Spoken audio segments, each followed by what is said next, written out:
أم خلقوا من غير شيء أم هم الخالقون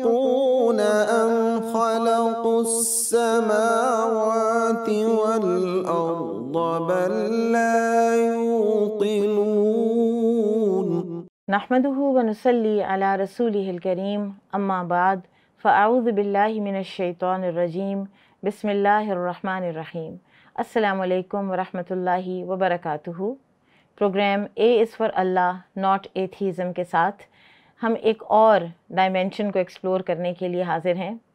مسلم فکر میں الحاد کی ابتدا کب اور کیسے ہوئی؟ جھوٹے مدعیان نبوت رسول اللہ صلی اللہ علیہ وسلم کے زمانہ مبارک کے آخر ہی میں مسیلمہ کذاب نے نبوت کا دعویٰ کیا اور وہاں سے الحاد کی تحریک شروع ہوتی ہے۔ پھر رفتہ رفتہ عقیدہ توحید میں خلل آیا،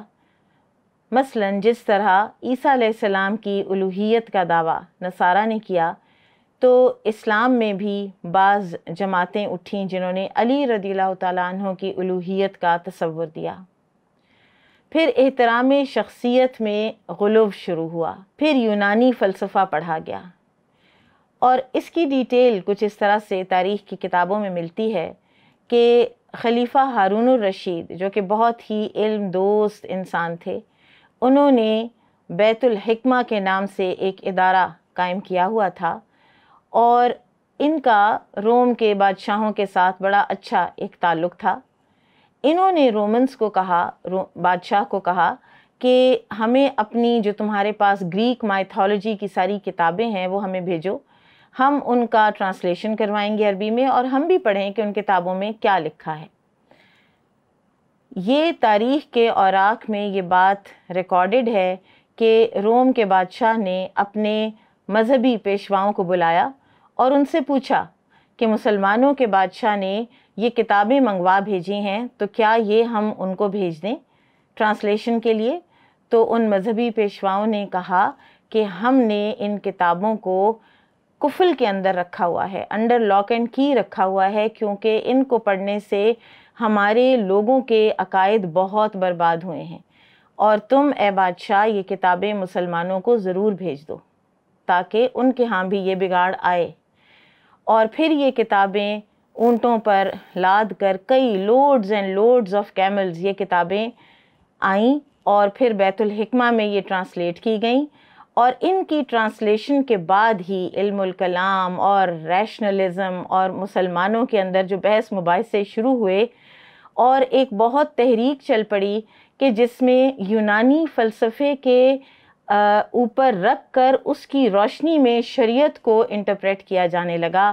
اور عقلی اور فکری ایسی تحریکیں اٹھیں کہ جن میں جبریہ، قدریہ، معتزلہ، خوارج، وعیدیہ، مرجئہ، کئی قسم کے جو سیکٹس ہیں ڈیویٹڈ، یہ آئے۔ کسی نے تقدیر کا انکار کیا، کسی نے ہر چیز کو تقدیر کے ذمے لگایا، کسی نے اللہ سبحانہ وتعالیٰ کی صفات کو چیلنج کرنا شروع کیا، کسی نے کہا کہ اللہ تعالیٰ کلام نہیں کر سکتے، کسی نے کچھ اور کسی نے کچھ۔ اسی طرح سے مقام نبوت کی تفہیم کو بھی چیلنج کیا گیا، اور اس کو بھی کسی اور ہی نہج پر انٹرپریٹ کرنے کی کوشش کی گئی۔ پھر ایک اور بڑا فتنہ جو ان ادوار میں آیا وہ تھا فتنہ خلق قرآن۔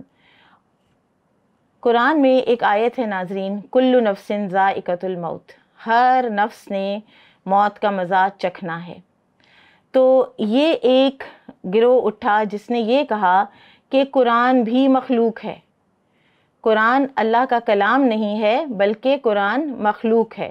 اور اس کے پیچھے جو ایک ویسٹڈ انٹرسٹ تھا وہ یہ تھا کہ قرآن کو اگر مخلوق ثابت کر دیا جائے تو پھر قرآن پر بھی اس آیت کا، کل نفس ذائقۃ الموت والی آیت کا اطلاق ہو جائے گا، اور جب کوئی خلیفہ بھی چاہے گا کہ میں قرآن کی کسی بھی آیت کے بارے میں یہ کہوں کہ اب یہ اپلیکیبل نہیں ہے، اس کو تو اب امپلیمنٹ نہیں کیا جا سکتا، تو کوئی مجھے یہ نہ کہہ سکے کہ قرآن تو کبھی ختم ہو ہی نہیں سکتا۔ تو اس موقع پر سٹینڈ لیا تھا امام احمد بن حنبل نے۔ شروعات میں ان کے ساتھ کچھ علماء اور بھی تھے، لیکن اتنی پرسیکیوشن کی گئی، اتنی مار پیٹ کی گئی اور اتنا ظلم و جبر کیا گیا کہ باقی لوگ کوئی خاموش ہو گیا، کوئی پیچھے ہٹ گیا، اور صرف ایک یہ امام احمد بن حنبل وہیں پر کھڑے رہے، ڈٹے رہے، اور ان کا ایک ہی سٹانس تھا، اور وہ یہ تھا کہ مجھے قرآن و سنت سے کوئی دلیل لا دو تو میں سب سے پہلے ماننے والا ہو جاؤں گا کہ قرآن مخلوق ہے۔ تو اللہ سبحانہ وتعالیٰ نے ان سے اس وقت وہ کام لیا کہ جس نے امت مسلمہ کو ایک بہت بڑے فتنے سے بچا لیا۔ اس دور کے اہم جو ایتھیسٹ یا ملحدین تھے وہ ابو عیسیٰ الوراق اور ابن الراوندی، ان کے علاوہ بھی تھے لیکن مین کردار ان لوگوں نے ادا کیا ہے۔ اس کے علاوہ امام ابن تیمیہ رحمہ اللہ کو اللہ تعالیٰ نے بھیجا، جنہوں نے فلسفیوں کے بہت سے مغالطوں کا رد کیا،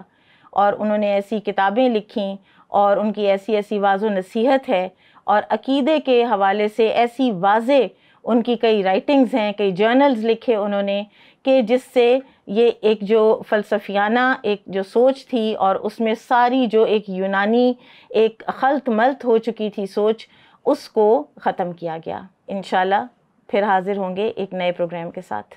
سبحانک اللہم و بحمدک، اشہد ان لا الہ الا انت،